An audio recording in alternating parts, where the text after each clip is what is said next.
Disciples, we're people of the table. Every week we practice making space for everyone. We practice welcoming one another in all our glorious diversity.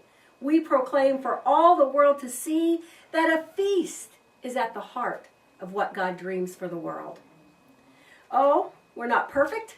That's why we come again and again to this table, opening our hearts to God for God to show us what making space for one another really means. For God to remind us that our diversity is indeed gift.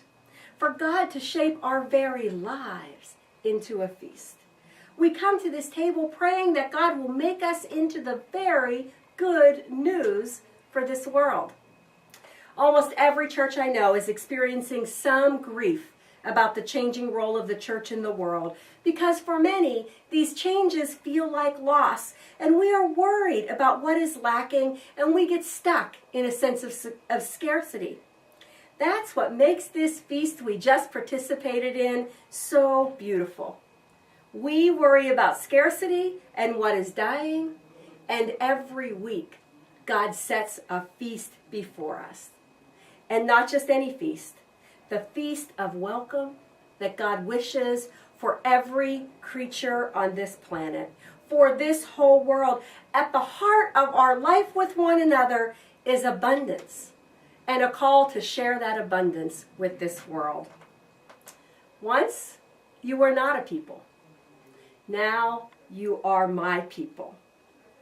A third Christian practice for us to engage in today is the practice of sacred conversation.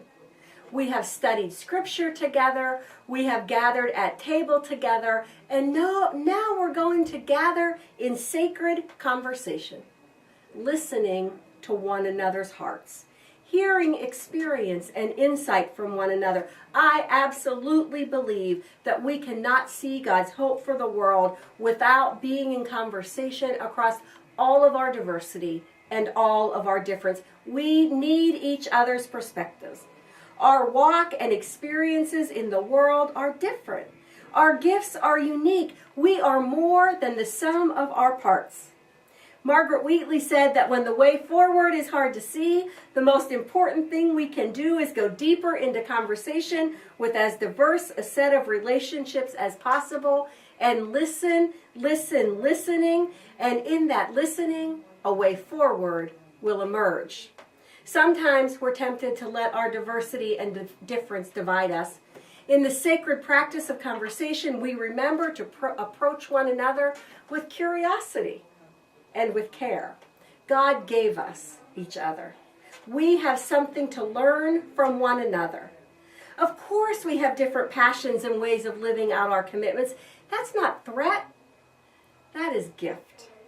In a few minutes, your conversation guides are going to lead you through a series of questions.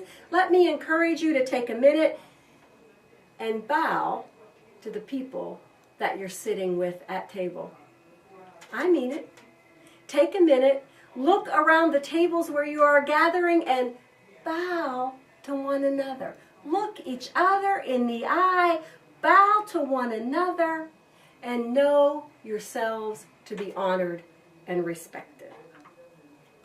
When we get that part of our life right, the quality of our speaking and listening being godlike, the honoring of one another, we're on to something, church, and have the beginnings of a taste of being God's dream for the world. Scripture is so clear that the God we serve loves all creation, has compassion for the suffering, seeks justice, loves the least of these, desires peace. Indeed, God has a dream for the world, and it is a dream of the lion lying down with the lamb, of a river of life where all tears will be dried, of a feast of abundance set for all.